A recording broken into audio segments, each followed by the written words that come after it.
Mr. Chairman, we're live. Okay, welcome back everyone on YouTube and those in the audience. We're in the afternoon session of June 26th. This is the annual time we do Board of Equalization. Our next appeal, excuse me, is appeal number SL 2410, Pilgrim Grove Co-Foundation. The way this will work is you'll each given time to present your information and your data and your concerns, and then the assessor will, and then we'll have kind of an answer back and forth question. At this time, I'll ask if anyone on this board has any ex parte or conflict of interest. I do not. Not. And I do not. So Jeremy, if you don't mind, you can come up to the table or to the mic, whatever you feel like. I'll just come up to the table. Okay, and I need you to stand and raise your right hand before we start.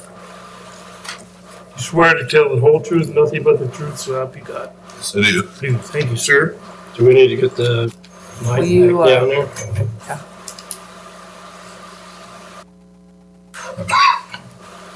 You gonna get it?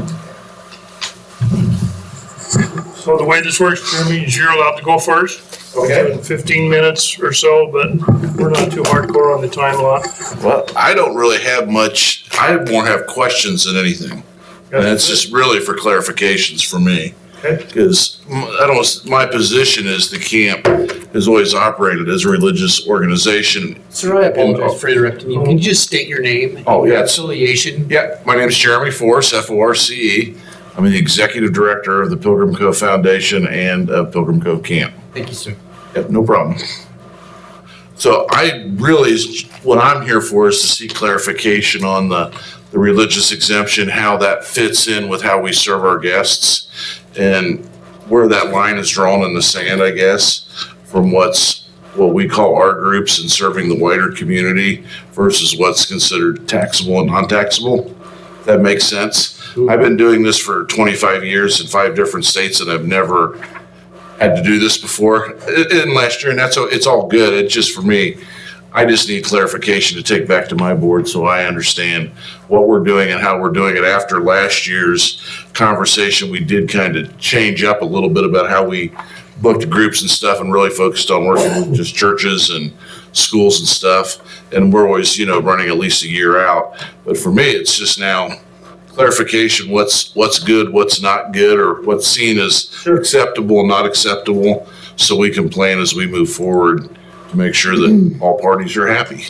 Well, I'm going to kind of start, but I want Sue and anybody else who feel like to kind of add to this, but a lot of this came out of a court hearing in Custer County. Okay. I'm sure Sue is going to have it in your packet. It is. It is. And that's really Some good reading. the direction we have to go with these exempt properties. Okay. Especially the religious exemption. Mhm. But Sue's got more. I'm sure she can explain to you. So in your packet, Yep. when you have time to read it all, Yep. Idaho code is in the letter, and the ADAPA Uh-huh. rule from the State Tax Commission is in there. And then the Sawtooth Valley Chapel versus Custer County BTA decision, which gave us guidance on how to apply property tax exemptions off that decision. Okay. And then there's going to be a process that we use to determine the 63-602B exemptions. It just kind of gives you the criteria that we looked at, whether an organization should receive a full exemption, and if they didn't qualify perhaps for a full exemption because the property was not used exclusively for the purpose in which it was organized for, which we find in your articles of incorporation. In other words, if you rent that property to someone else, even if it's another religious organization, it becomes a commercial use. Okay. So if the owner of the property is using it for a purpose for which they were organized for, it's an exempt use. Okay. If you guys rent it to someone else for weddings, retreats, reunions, any commercial purpose. In other words, if the owner of the property is not using the property for their own intended purpose, and it's considered a commercial use. So essentially, to clarify, if we're not running our own programs or we're not running to our church folks, it's considered commercial. Correct. Even Okay. so, Even if they're not for profit or Even if you- school or not, that's a different thing. It's the intent of, right. And I want you to read the code because anything that income is derived from is considered a commercial use. okay. Okay. Right. No, I understand. I'm just trying to clarify where that boundary is Sure. and what that looks like. So, Well, and it's pretty much all in the packet. So if Okay. you really read it, I mean, you'll have to probably go back like I do and read things a couple times. is this just kind of an Idaho thing? I- I mean, I know No, you it's don't know what Idaho other code. states are doing. We're trying to comply with Idaho code. Okay. So I can't speak for other states, Okay. but I hope that's helpful. And Jeremy, what you're doing, there's nothing you're doing wrong. Oh, no. Well, I'm getting all the pressure from everybody saying, "Oh, they're just out for money and they're out for this." I said, "I don't think it's that." I said, "I think there's more to it." And as camps have diversified, it Well- changes the business model. I came from a camp where we did 12 weeks of summer camp for our churches. Right. That's a whole different operation than doing 4 weeks of programming for your organization and renting out space to other people. Even though some people say as long as you're within the 501c3 church thing, it's the same thing. But you're saying, the code's saying, I'm not gonna say you are, but the code's saying it's different here. Yeah. It's a different enterprise. I want to respond to, they're just after the money. So we get nothing more from doing this one way or another. It spreads the tax base. So you're either paying it or the rest of the community's paying it. We get nothing more. We can't add to our budget.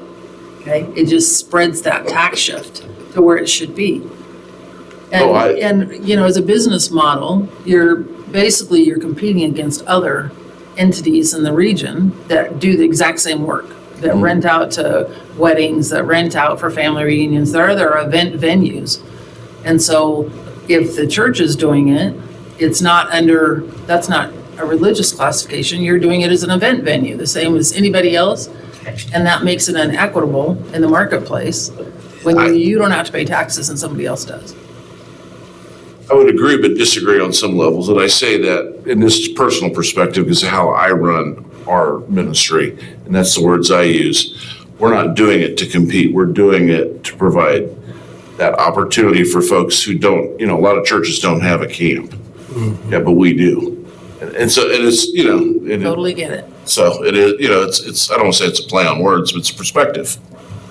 And part of that, Jeremy, is they're gonna be, that's a piece that even all of us see in the state statute that it's gonna have to be dealt with, because what you just said is dead on right. These people that can't afford to have their own camp Right. have to rely on the people that do, and now you guys get penalized because they want to use your camp. And I wouldn't say we're penalized. even though they're a religious outfit, so I it's don't just look at it as frustrating. a penalty. I look at it as part of doing business. Well, it is. It's like paying for your trash removal or buying water or buying groceries. If this is a new thing we have to deal with, this becomes part of the operating cost of running a business Yeah. side of it. Even if we're still doing the things we say we're doing. So, Well, there's another aspect too, and I think it's kind of important, including the fact that when you guys need a sheriff, or when you guys need an ambulance, or when you guys need your road plowed, Yep. there are services that you're receiving now with very little support. And it's not that I think that you should or shouldn't pay, but the law is becoming very finite and very specific. Mhm. And we tried to warn everybody last year that this was coming, and you warned everybody, said this isn't the first round. now it's Probably won't be the last round either, hit will the it? pavement this year. Hey, anything else you want to add or talk about? No, I just didn't know if you had questions for me. The packet gives me a lot of clarity and we'd already talked, so I kind of had an idea, but still want to come in and visit, just make sure that we're all on the same page in the same book. So I can transmit that information back to my group to say, this is how it is. I just want them to know we're not doing it for money. It doesn't change our budget at all. It just spreads it. Everybody thinks everything's for money for them. Exactly. It's not. It takes money to make everything run. It does. And it's just who's paying it. You know, It's not going down, is it? no, if you're a business entity, you have to pay your share so that grandma and, you know, can live in her house. I mean, that's the bottom line, is everybody needs to pay, you know, what they need to pay in order to provide the services that we require. So I guess if you don't have anything else, we'll let Sue explain or talk about anything else you want to. I just had a where we're quick headed. question. Yeah. For Jeremy. Yeah. Jeremy, so, do you know if, the camp has, a conditional use permit or a permit of some nature for your commercial events such as, you know, weddings, reunions, retreats? We have a commercial use permit through the county just to operate in general. Okay, Through McCall, and I know we're going through all this because we just updated our master plan. We're not really updating our conditional use permit because we're not trying to grow.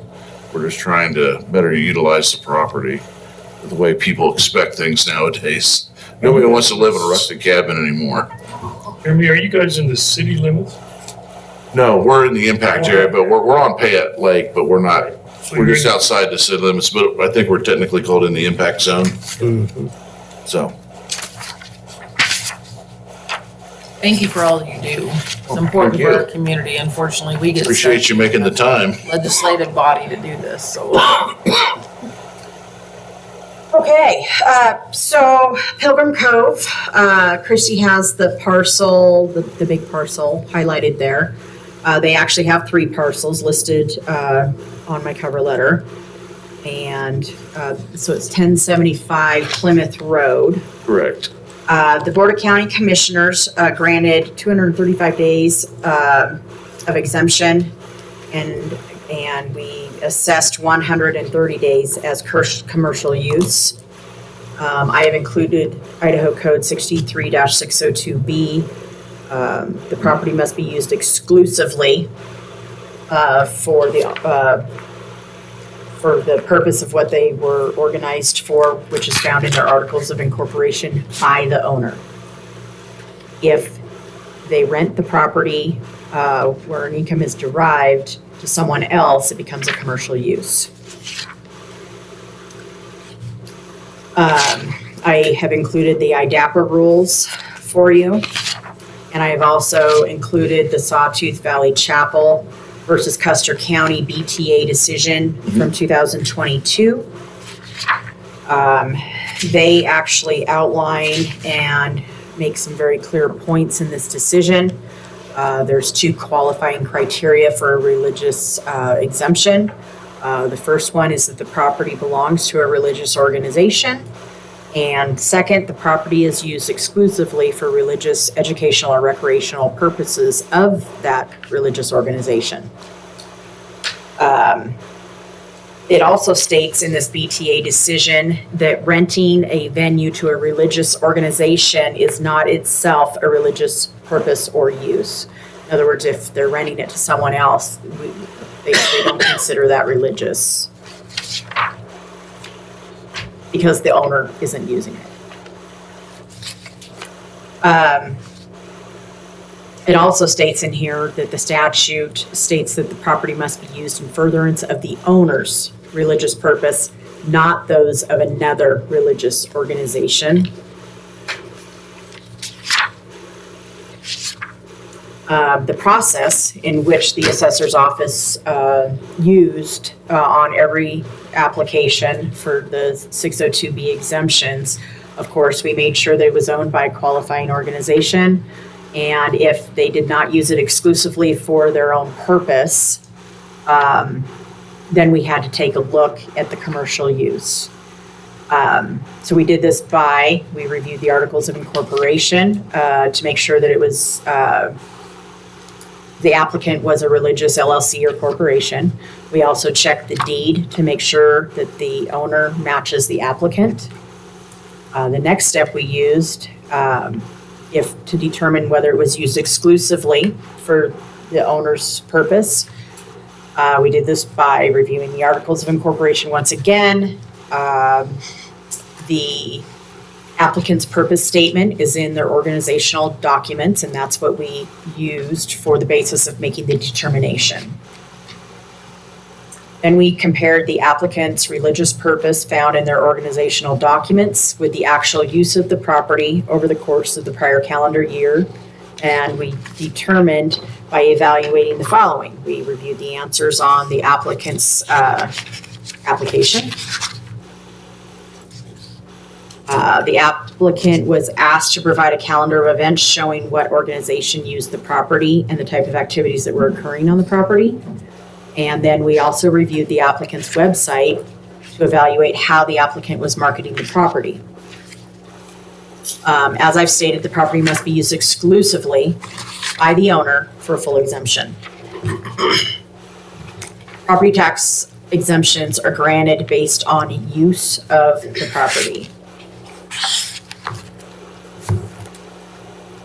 So the days that the property is rented to other religious organizations, secular groups, schools, or government organizations were recommended as non-qualifying and considered business or commercial use. Step 3, at that point, we needed to determine if the applicant was entitled to a partial approval, and that's what we did. The Idaho State Tax Commission has provided rules for us to give us guidance on how to assess those commercial days, included in your packet. So based on the calendar, the assessor determined what days were rented to other religious organizations, schools, secular groups, or government organizations. And we provided a property tax estimate for those days of use. We tried to reach out to each entity to go over the calendar to make sure that that we were in agreement on if the owner used it on those days or if another organization did. I do believe that Christy, you were not, we didn't go over the calendar with these folks. We just went off of what they sent in and made a determination off of the calendar they provided. If the property is idle and not being used, it qualified for the exemption.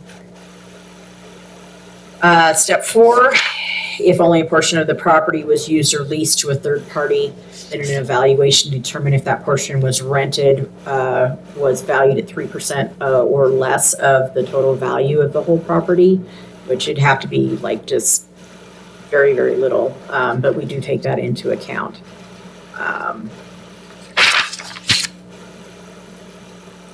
And if that was the case, the applicant needed to reach out to the assessor and make us aware of which part of the property was being used so that we could do those calculations and work in conjunction with each other.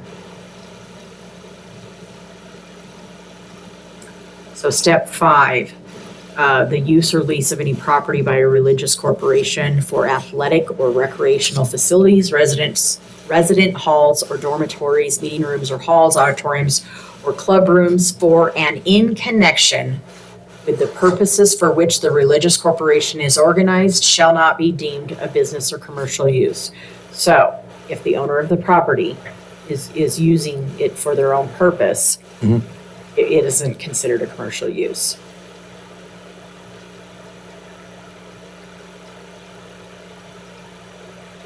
Okay, in your packet, we took screenshots of the website. There's quite a few pages of those. And then, of course, I included the calendar that was provided to us.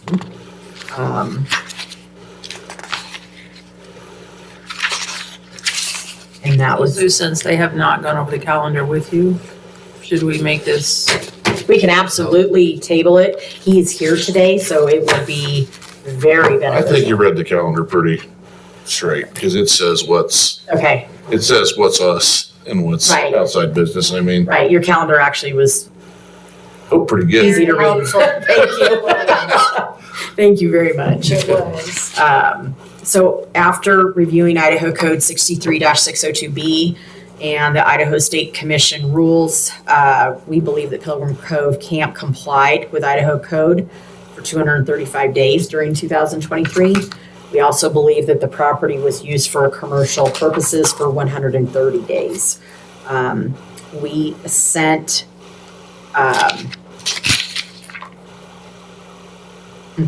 We sent an assessment notice. I made an error on the letter, you guys. So the assessment that was sent to them would have been $497,211. So to put it on the record, the full value of the land would have been $961,813. I divided that by 365 days. That comes to $2,635.11 per day. I multiplied that by 130 days for a land value of $342,564.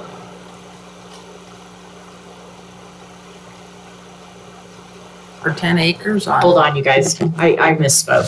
So they have 3 parcels. That's why. So they have a total, excuse me, their total is that, the letter is right. I'm sorry. For the 3 parcels, I was just looking at one. I'm Okay. sorry. It might have been a tiny one. Let me retract that. All right, the total assessed value between the 3 parcels is $3,057,058. So I took the total value on each of the 3 parcels, divided it by 365 to get a per day.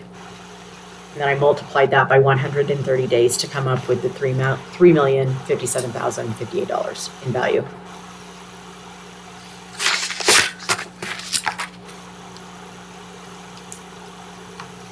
That will come to us in a letter. Yes. Okay. Yes. I haven't seen that yet, I don't think. Have Have you seen the denial letter from May? Yeah, I did get that with the Okay. $7,640, but I didn't see the total value and all. That's when I talked to Well, you Christie haven't about. seen the assessment notices. I haven't seen the numbers, I gotcha. but she Okay. walked me through it, so I had a much better handle on Okay. the numbers once it's like I knew you weren't pulling the numbers out of the sky. No. No. Nope. We take the full, what the value is as a whole, divide it by 365 days, and then multiply it by the commercial days. That's exactly what she said, so. So that was the only way we could be as fair and equitable to everybody that applied. Hey, Mr. Chair, Yes, sir. I'd like to make a motion that we approve appeal SL 2410 for the exemption of 235 days and 130 days of commercial use on Pilgrim Cove Camp Foundation. Denying the appeal or we approving the appeal? Well, That's it's where it's we an get messed appeal, up. but it's approving. So you would deny the appeal of the appellant if that's your choice. And you just clarified the amount of days. I mean, these others had a contested deal. This one doesn't, like the first 3. They didn't have a. Well, the very contested- first one we heard this morning, I asked for a modification because they finally contacted me and went over the calendar. Mhm. And we had calculated incorrectly because the calendar wasn't near as clear Right. as Right. Pilgrim Cove's. And so that's why I asked for a modification on that one. But Pilgrim Cove appealed the denial of the full exemption. And so they're denying the partial exemption that you We read. uphold the denial. Right. So you would technically, because I'm not filing an appeal, Pilgrim Right. Cove is. So you would, if So you're we- not gonna change anything, then you would deny the appeal and stand firm with what the assessment notice was that went to them. Okay, so This is, I'll redo my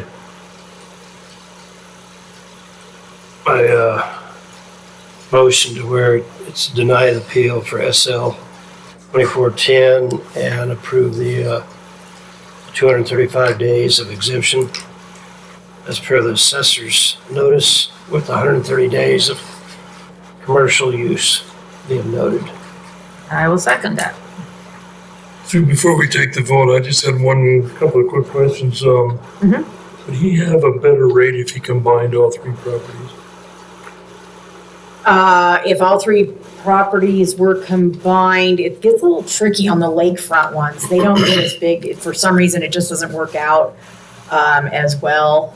for them. But having one parcel rather than three would help their assessed value. That might be something you might want to sit down. No, I have the form. You got it. You're way ahead of me. Good. The only- Christy took care of him. She took care of me and gave me the form. I just need to follow up. There you The go. only question I would have in that scenario, that little tiny sliver that is the beachfront. Yep. So that's the one that has beachfront, which would get a higher taxable Oh, value. yeah, than they're the being assessed by the interior front foot. one. So you would need to make sure that that's true. And So clean it you're out. saying it's better to have it all as one? So should I, What I And- would and do is so if- compare the two. what's that? What I would do is compare, combining all three or just combine two. I work with these guys and Because that lakefront footage is 26,000 $26,700 per front foot. per foot. so that little tiny piece is getting that on it because it divides that larger piece from the waterfront. Yeah. So in that scenario, you may want two pieces. You understand what I'm saying? To me, it would seem like the logical thing to do is put all three together because it's just one entity. Yes, We don't need to have, I don't want to fill out three sets of paperwork, yeah, correct. so. We just want to do the best thing for you guys. No, I understand if there's a value to, I Yeah, think in the overall thing, the value is to have it all as one. Yep. So, Okay, we got a motion and a second on the floor to deny the appeal and keep the appraised value. All in favor, please say aye. Aye. Aye, motion carries. And Jeremy, it's been really great dealing with you and well, thank you guys for your appreciate time not and coming in and chewing our. the clarity. Yeah. That helps. Yeah, I and appreciate it. anytime, I mean, your packet has pretty much all the information to really help your board As we understand. move forward and how we want to look at it. That's part of And growing. we're not trying to tell you how to conduct anything. You're just saying, if you grow, if you're doing outside your thing, it's going to Well, cost what's you. happened is a lot of these camps have morphed into a business use as well. Yeah. And now you're competing against businesses that's what they do and they pay taxes and you guys don't. Yep. And it has created inequity. Contact your legislator. Your What's board, if your board wants to, contact the legislature and say, hey, we need clarity on this and I think a lot of camps already are. I don't think I need to do anything. I'm just kind of, I don't want to say independent because I do follow everybody, but I just needed clarity to see where everything was so I can move forward. At the end of the day, we have to move our organization forward. Yeah. So I'm sure this won't be the first you've heard of this or the last of it. Oh, no. probably not. So thank you for your time Thanks for all you do. and call anytime with questions. And the assessment is, we pay it at the end of the year, correct? So the treasurer, once the role is turned over to the clerk and they do their budget and what have you, the treasurer will then send out tax bills in November, I believe. Just like they always have. Okay. Just so I know. Right. It's for I next. got a budget for it. Right? There goes all my Yep. fun money. Got it. Thank you, folks. Thank you, Jeremy. Good afternoon. Thanks, Jeremy. Sue, I don't have anything to sign up here with this paper. No, not, this is an exemption appeal, so we're good on that. All right, moving to, Where are we going next?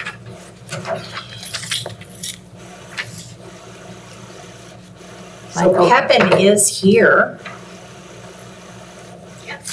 So if we want to shift gears to the next personal appearance, which is an assessment appeal. This is BB 2423, I can't read it. Yep, sorry. Yes, BB 2423. BB. And Bob, so Pepin, you can either sit at the table up here by the microphone, or you can do the stand, whatever you prefer. Okay, Kathy, welcome. Before you sit down, will you please raise your right hand? You swear to tell the truth, the whole truth, and nothing but the truth, so help you God. Yes, I do. Thank you very much. May I have And a seat? we were all sworn in this morning, just so you know. And I just want to make sure there's no ex parte or conflict of anyone on this board? Nope. Nope. So we're good to go. Pepin, you may want to pull that microphone over to you. This is Or sit in front of the BB. Can you hear me? Number BB 2423. Amazingly enough, online, we have to have a record of this, so therefore it's for Yeah, so recording behave yourself, purposes. Pepin. Thanks for coming in early. I will try, you know how hard it is. Thanks for coming in early. We really appreciate that. You know, I could have worked on this all the way up to the last minute, and I thought, no, you don't want to do that. Not gonna make any difference with what I have to say, I guess.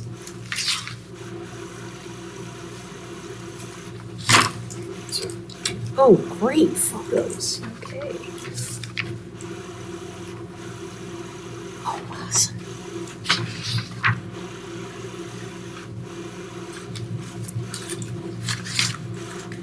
Okay. You're not gonna need any of the photographs I made. Okay. I Let guess- me explain, I'm sorry, I should Sure. have finished, I got interested. So you're given 15 minutes, but we're not no sticklers on time. Okay. We go to the appraiser, the assessor, any questions or comments, and it's just kind of a general conversation. But you get to go first. Okay. Well, I can tell you that as lay people, we had to learn to speak property tax assessments, which was, Welcome to our world Yeah. of it. yeah, but you do this all the time. We struggled all Ma'am, I weekend. apologize. Do you mind stating your name? Oh, gosh. Captain Corso Harris. We struggled all weekend to be more concise on how to express that we feel there's no basis for the homesite designation in the middle of productivity forest land at 2780 West Mountain Road. RP 16 North, 3 East, Section 6, 3905. So I don't have to give you any of this stuff because you have it all printed out. The property summary and the maps show that it's 65 acres of productivity forest with 2 shipping containers on it. Looks like there's a vehicle in that real close-up, also parked there. But as it pans out, which is exactly what I did, and you can see the entire parcel, there is nothing else there. The driveway is on this page.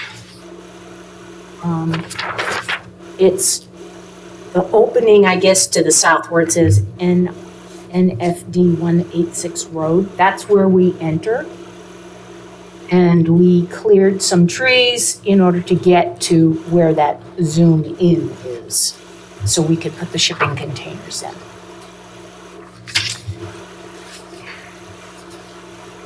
Okay. Okay. We are not familiar with how the county looks at this. So we ended up calling the Idaho State Tax Commission. And after 45 minutes of being transferred, Oh, boy. it's great fun. I ended up speaking with Kathleen Ireland, who is the property tax policy specialist. We discussed the statute 63701, and we talked about the rule 961(1) and AB. So I don't think you have that. Can you pass that out?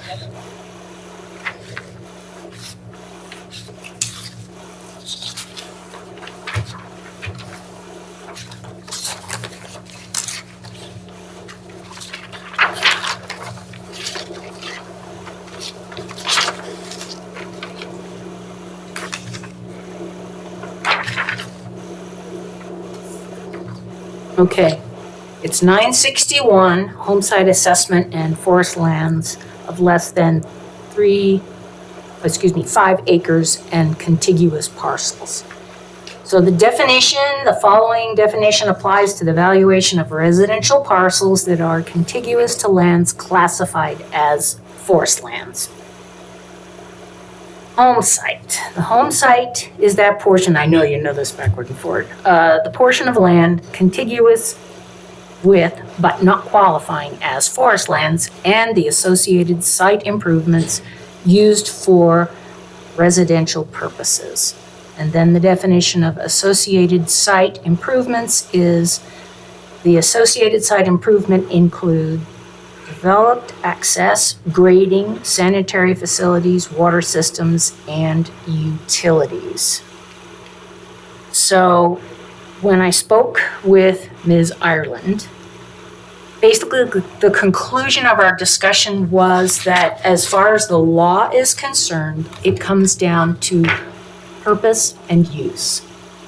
So that made it a heck of a lot simpler than what I had been going through trying to explain.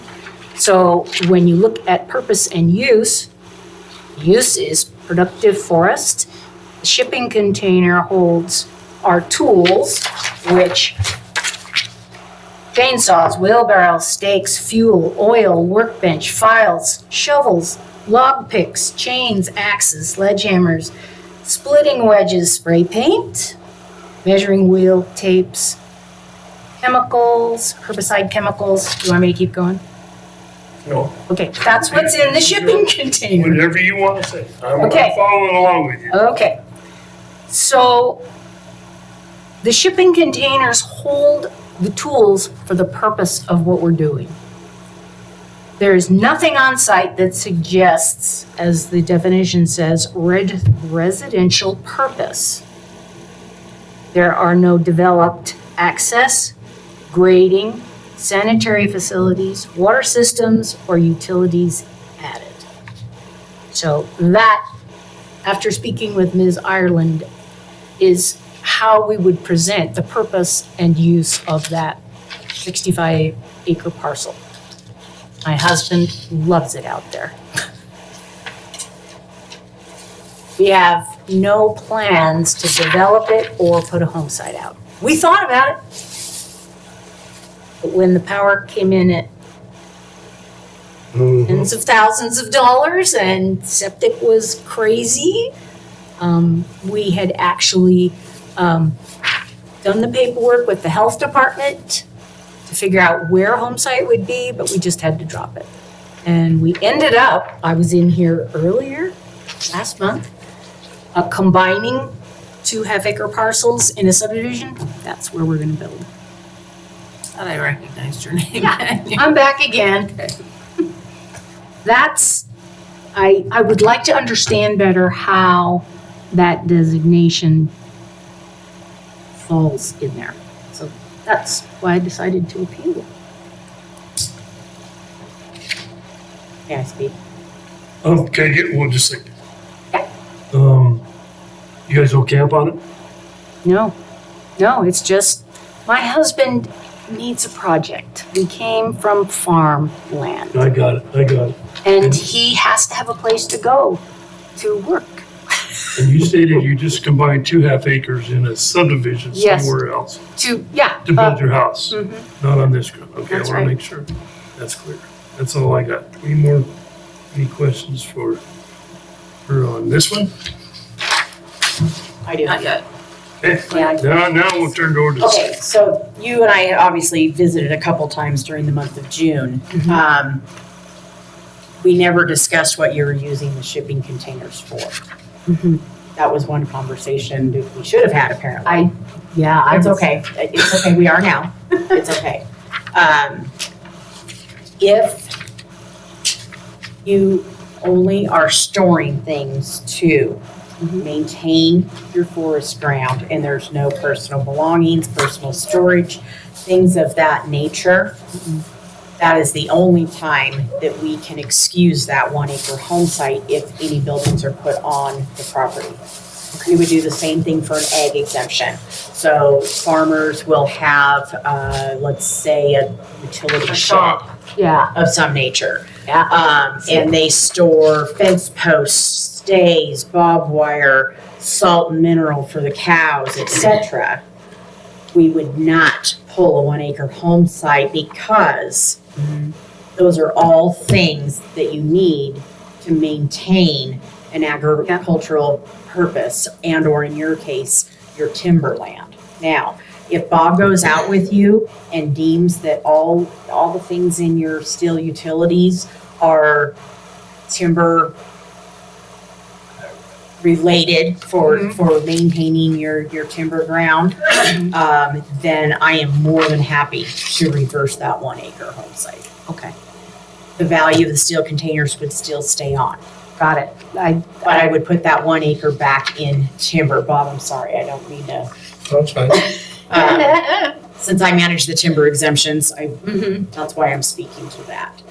So, carry on. Oh, yeah, so from my perspective, yeah, when I went out there, there was a lot of other personal items just laying around, like a boat. An ATV. Well, the boat was like, you know what I'm saying? It looked like a campsite to me. Yeah. And that's Yeah. our office policy is if you have a campsite and you have a shed, to do any type of improvement, that you take an acre out. So that's what I did. But I just got this. I didn't know. It went straight to Sue, so we didn't get to talk about it either. But, It's been a little Yeah. fast and furious the last few days. I But can that's only why. imagine. Yes, there are certain times of the year Yeah. when it's no fun for anybody. And I could also see her point on the comps where those are in established subdivisions where there are amenities there. That's what I did at the other comps. There's one on No Business and one on just down the road from you, actually. That where they put that big barn up. Yep. He bought his. He's assessed for 1 acre at 160,000 also. And then there's one up No Oh. Business where they don't plow. How did we miss that? That's They're in 22. Kohler in. They're both in 2022, so they were a year older, but Okay. both of these are assessed Yes. at the same we value know- as I you. mean, we know Blythe and Yeah. Ryan and. I did a quick and down and dirty for you, remember? When I did your comps for you. So Sue, do we table this then? I, Until such time I as- would like to table it if Bob is in agreement Sure. Yeah. I'll with that. definitely go out there. Let him go out with Pepin, and she can show him, hey, we've got timber harvesting, maintenance equipment stored in these. And if the property is only being used for that purpose, then I'm absolutely, okay with reversing that 1 acre home site, and we'll leave notes on her record so that, you know, the next person, whoever that may be, or you again, doesn't go, hey, we've got improvements, why isn't there a 1 acre home site? Because that is a standard operating procedure Okay. across the county, pretty much the state of Idaho. And so, but that disclaimer, if you're just storing either, if you have an ag exemption, you know, ag type. See, that's what I'm familiar with, is Right. ag stuff. Right. And when you were talking about the shop, I'm like, yeah, Yeah, I know. too bad we didn't have the conversation about the what was stored in the sheds. Sue, for clarity for her also, I mean, even if there was a boat out there, that's not residential in nature. So by this code that, you know, we have been given, it's associated site improvements used for residential purposes. Even a boat might be I something think that. that's what I wanted to talk about a little bit, is the fact that we have a lot of these all over the county with shipping containers. And in the summer months, there's campers around, and there's four-wheelers, and these things grow into something that will eventually lead to this being a residential lot. I see. So be It's careful, good, we're not gonna live long enough to see careful this. what you store on it, is what I'm saying, Okay, okay, because that could change in the future, okay. okay? Alrighty. So So can we table this and, we're gonna table this one. This is EB 2423 until, until Bob is able to go out there with Pepin, whether it be today or tomorrow, or I don't know when you guys can. I mean, we- And worst case scenario, we can hear it on July 8th. okay. And just, so we Until, could just oh, table. so I'm just gonna on or say a before- future date. Mhm. Okay. By not July date specific. Okay, On or before July 8th. okay. Thank you, Pippin, for coming in. I hope that helps you out. I spent so much time learning so You much. probably didn't sleep very well. Now No, you should run for commissioner. You know all about this. no, I know. The broad spectrum of stuff you guys need to know.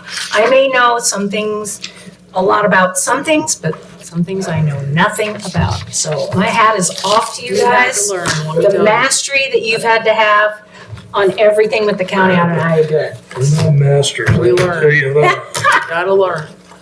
You have to know how to do the shell game. I just put out fires. That's what I do. It seems like every day is, what's important today? Okay. Thank you. Pepin, thank you for coming in. We'll see you guys. Thank you. Hearing what happens to it. Yep, yeah, I'll let you guys know. Okay, sounds good. Regional landfill goes. Okay, have a good meeting. Thanks, guys. See you guys later. Yeah. We're flexible whenever you're. Okay. You wanna let me know, I can, We'll see you on Friday. And of course, I left my phone in the car, but I didn't want it ringing. So I don't have it on. Do you have a number I can call? Bob, do you want to, Says tomorrow, we'll be done in half an hour. why don't you, we can wait a second here. What do you guys Hill do? and YMCA and Lake Street, there's only that's, three. and then that gets you to the front office, but you can just tell me what time to meet you. I will meet you. Okay. Give me a day and a time. I'm What, do sorry, I didn't hear that. you have any data? Monday through Thursday would be the best days. Fridays, the traffic gets a little crazy, Must so. have to be done by Route 45. I've got We'll a give you doctor's appointment in Boise, I gotta juggle some stuff. Oh, yeah. Mr. Chairman, you want me to- So we're gonna go mute, and we'll see everyone back here And I too. like Warren Beatty. No, do we need, Yeah. no, we just You can just go said- on. She just Get needs rid of the 15 heat. minutes. Yeah. Oh. I know it's you wanna do it not- now? Give me 15 minutes. We can do that. Okay, well, no, we're gonna give you 13. I know. Go. Pretty flexible. Keeps going away. Thank you for coming in, Pepin. Are you kidding? Wouldn't have missed it for the world. I know. Thank you for the Nice seeing you again, clarification. Pepin. Yes. Okay. Wait. Okay, I'm Which one worried are we doing right Marina's now? jumping in front of you, but you stay here. And this is NA 2433. You have another one? I got one today that Oh, well. You gotta pay it like for. Hey, I got one today too, and I'm jumping right in and getting it done. You can do it. It's just our office. Oh, so we're gonna be in Neil it's- isn't here, so No, he it's doesn't just- sit. that it was And this is number postmarked 78 on your list. I don't think you have the new list. where you wrote that at. Anywhere. Anywhere. It's not on your list. These are right today. Yeah. So this is apparently not an in-person. No, it is not. NA 2433. Condominium. Crystal Beach, okay. Crystal Beach. Crystal Beach has been quite the challenge this year, to say the least. I spoke with many of the owners within Crystal Beach and the surrounding condos in the area. This appeal is from 3B Investments LLC in care of Tyler Butterfield. He's claiming that he is the same as Unit A26, I believe. Yes.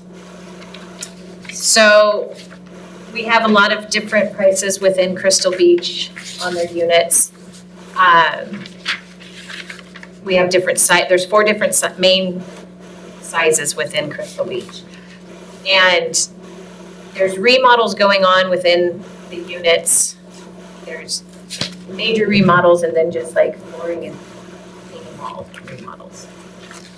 We're having a real struggle trying to be fair and equitable within this complex because of possible no building permits being pulled. Maybe there have been some pulled and then we do an effective year because they increase the value of their unit.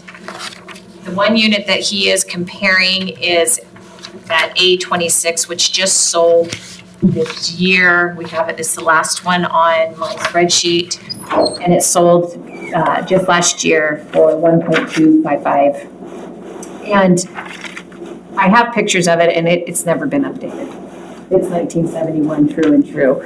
It's, 26 is the end unit. yeah. Okay, so is it larger? Because it looks larger than the others. No? It's just the way it's laid. Well, it's a single floor. Large, so it's got the 12. footprint is larger. The footprint is larger, but yet the appellant and the 2 others that I have provided, they are lofted Okay. type. So they come in right at that 1246. So their footprint's smaller, but they have a loft or second floor above them. Okay. So what's happening, like I said, what's happening is the remodels are just, they're kicking our butts here at the assessor's office for the simple fact that we don't know about them. We don't know a lot of the remodels. Anthony, a couple years ago, worked with somebody within Crystal Beach to determine a lot of the effective years and remodels. And I would like to point to my comparable parcel that I highlighted for you, and it's unit 42. This is the same exact unit. So this unit has the loft just like the appellants. It's right next, I mean, it's right across the hallway from it, assuming, 45 and 42. The effective year was determined to be 2005, just like him, and that's the unit that sold for 2.195. And if you look at Anthony's, the ratio study that Anthony did and came in at, we're still below.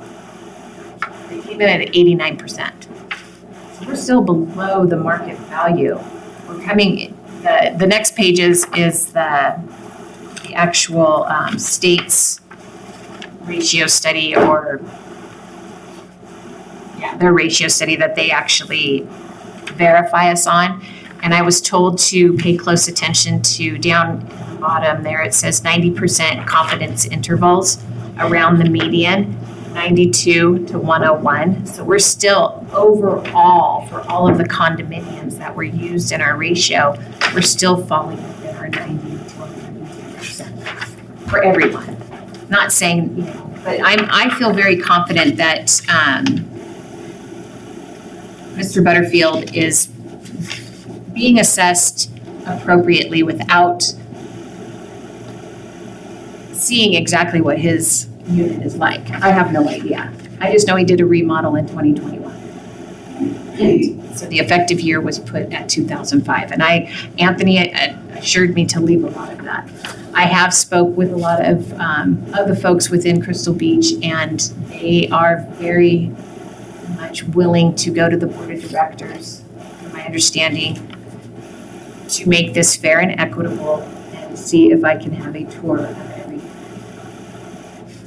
To make sure that I can see, because like the unit that he's comparing himself to, it's still gold wallpaper and gold toilet and yellow counters and tile. You wait long enough, it comes back into style. Exactly. I'm like, that's retro. But it did sell for 1.2 on that one, so it's, These front row seats at the lake, yeah. you can't replicate them. There's nothing that's gonna be built. What's happening also with Crystal Beach is people are enclosing, I learned a difference, so they're enclosing their little balconies, and some are incorporating their balconies. So they're largening their footprint. Which is Exactly. gonna be more expensive yet. Yes, so that's where we need to really find the balance with these Crystal Beaches. And I plan on making it part of my mission this summer and fall to get them in, so everybody feels as though they are being compared to the current units. But as of right now, with the sales that were provided to us, I feel that his assessed value of $1,800,650 should be sustained. The others that are low might not like their neighbors once you get in there. I've already, It's right, the yeah, sense. I've already discovered that. Full disclosure, I used to deal with some of the people when I was in banking, so Everybody I spoke with, valid points, valid arguments. I worked with them, I talked to them. I do not ever remember Mr. Butterfield giving me a call, so I can't, he may have and I missed it. I skipped that one. I had a lot of Crystal Beach ones. Mr. Chairman, I would move that we deny the appeal number NA 2433 and uphold the assessor's value of $1,800,650. I'll second. All in favor, please say aye. Aye. Aye, motion carries. Thank you, commissioners. And yeah, it feels like we're getting a lot out of Crystal Beach, so dedicating some time there would be Yeah. very appreciated. I plan on dedicating my time there, Brent Allison, Elevation 5000. Okay. Well, I can't believe the values in there. It's amazing. There's a lot. I mean, it's such a spread. You just can't find it. There's one for 300,000, There's one for 300,000? 260,000. If you're looking at that very last page, that's Yeah. all the condo units around the lake. So that's all condos that are around the lake. So whoever bought one for 350,000 made a heck of a deal. It's probably a tear down. Well, there was I can tell you where it is, right? Oh, that one's these are all condo sales. That one is, Aspen, Okay. The one That that is for all. 260, the is one that for an 300. 300, Aspen. 260, did you say? number 15 or something? That one, sure about that one. It just That sold in was- April of this year. That one's on McBride and Thula. Those are they're not very nice units. That must be remote. Yeah, They're but right it's across smaller. where the fire station Oh, is. in yeah. Oh, okay, okay. And some of those Right. units have had smokers in them for a long time, and they all need to be totally redone. Okay, where are we going next, Fair. Madam Assessor? We have one more you want to do One more. before we? I'm sorry. Where are we going Yes, next? Bob's gonna do one more. We can One- work. one And that which just- one is it? It is the, PB 2434 for Is it on the Campbell. last page? Well, it's one of the ones that came in this morning, Okay, and I so don't Elle have- has the updated list. Okay. Push something. Oh, this is maybe 2434? 2434, yeah.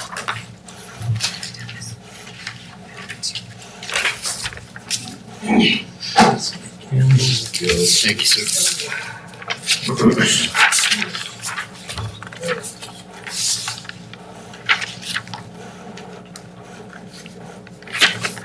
Where are we on this one? Oh, I've seen the map. I think it's Hold on. March feet. I messed something up, so now I can't find it. Go figure me. Yeah, cottage sites. These are clear up in the back of Warren Wagon Road. She has some nice pictures that are in her appeal of the house and the rooms and. They're on the west side of Warren Wagon, but I think they still have access to the lake. I think they all have a common. Right, they're one lot off the lake, I believe.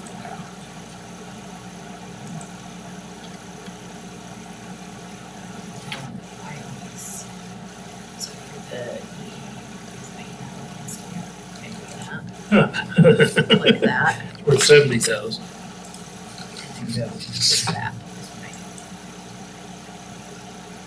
No, so it's one back from the lake. Want to see? Across from parcel L.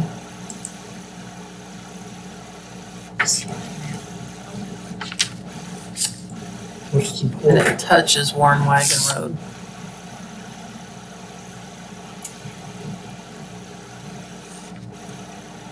Yeah, so it has all services, it has water, sewer, electric, And access to the lake. and access, yeah.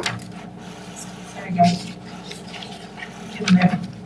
So I think she had a little bit of confusion because if you look at our records, it says it's a 3-room dwelling.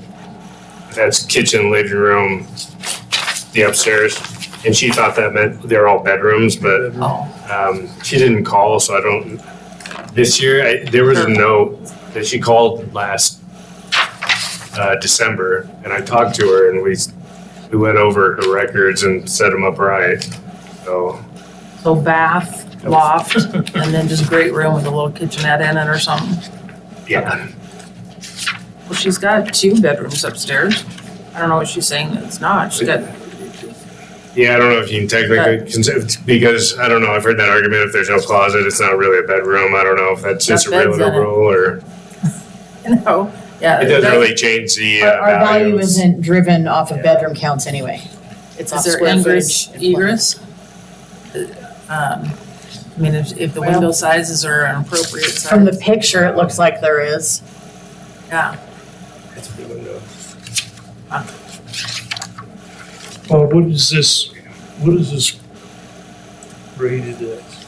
It's graded as a fair grade dwelling and a fair condition. Which- Half an acre. Oh, it looks like they've taken well care of it, so it's probably should be more of an average condition. But yeah, I would agree with the fair grade as a dwelling.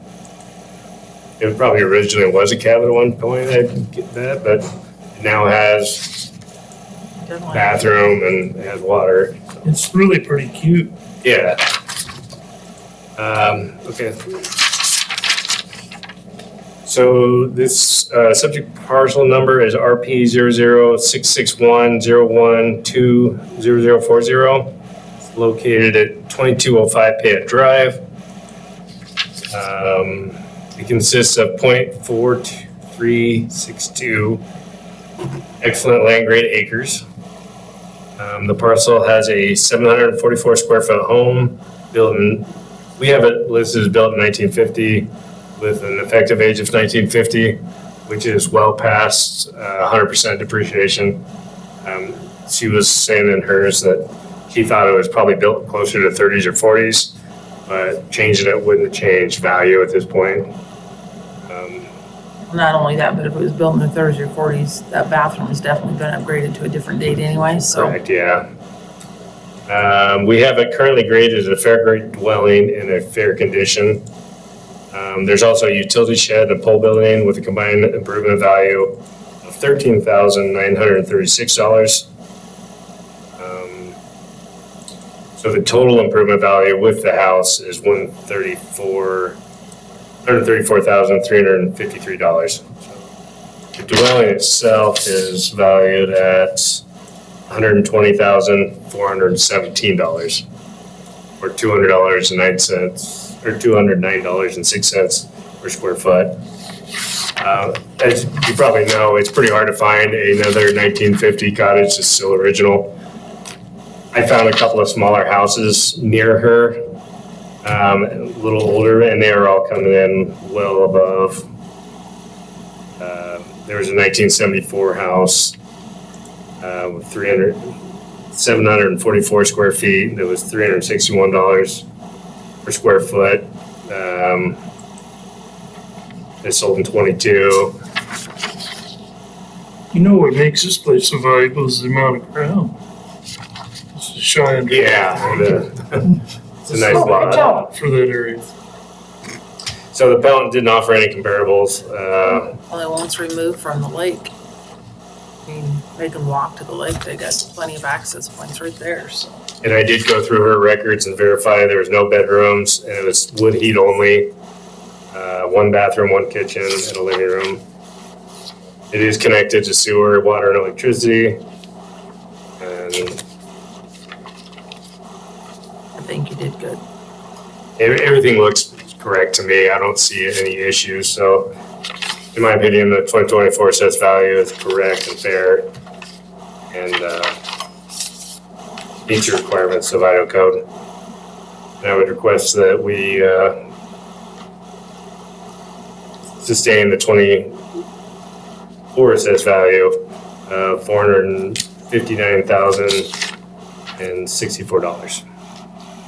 Mr. Chairman, I would move that we deny the appeal DB 2434 and uphold the appraiser's value of $459,064.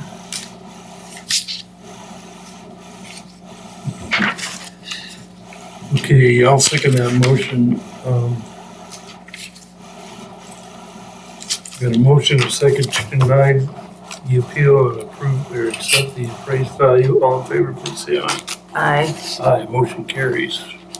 Good job, Bob, you put that together in a hurry. Good job. Noreen, you too. You guys are Speedy Gonzalez. You've been doing this a long. I know, right? Lots of practice. Okay, you guys, I believe that the rest of them will have to be heard tomorrow after we're done with the two exemption appeals. So on Those are Friday, Sue, YMCA and the Quaker Hill, So we have Quaker Hill at 9 a.m. and then we'll do Lake Street Plaza. And I was kinder to us on tomorrow and put YMCA at 10:30, so we had a little break, like bathroom break, because I didn't really do that today. However, so Quaker Hill is going to be, hey, Clerk Miller? Yes. Okay. Quaker Hill is being represented by Jason Mao. He's an attorney. Are we gonna do all those as one, or are we gonna do each one? Oh no, all 25 are being heard together. They're not appealing the value. They are appealing the partial The exemption. Okay. So it's all under one appeal. Same with YMCA. The YMCA is going to be represented by Thomas O'Neill. He is, I forget his title. Okay. But we're gonna do telephone hearing. So we'll have to be able to put him on speakerphone and call him. Does he have access to Teams? We could do a Teams. You know what, Doug, I did not ask him. I'm sorry. Oh, that's, Might want to reach out, because that's a lot easier, hear everything and record it. That's the only thing, is because we have to have an official recording of these documents, you know. Sometimes Teams works, I guess I'm pretty good. Do you lately, guys but know how to Kinda. reach him on Teams? I can send him an email. If you have an That's how we email do it. address, Would you like me to call him? Yeah, if we could send him a Teams invite and then he could accept that and then he could appear virtually for audio purposes, that would be recommendation. so see, there's only a couple of them on Friday. We did a lot of tomorrows already. Lake Street Plaza is there's only 3 tomorrow. We Any have, chance we can move some of those from Friday to tomorrow? I would love to, but, so the Girl Scouts' attorney will be here on Friday, as well as Randy Peterman is the attorney for Trinity Pines Are they appealing the, exemption, not anything particular, just the exemption? the partial exemption that they were granted for So- people. So that'll be fairly quick on Friday morning, now. The Okie has suggested that we give an hour for each. And then what are we doing Lake Street Plaza? So Jen, if she has those ready tomorrow, which she very well could, I'm gonna guess that we can do those tomorrow after the exemption appeals. Okay. That leaves us with, one more for Jen, the one that came in today.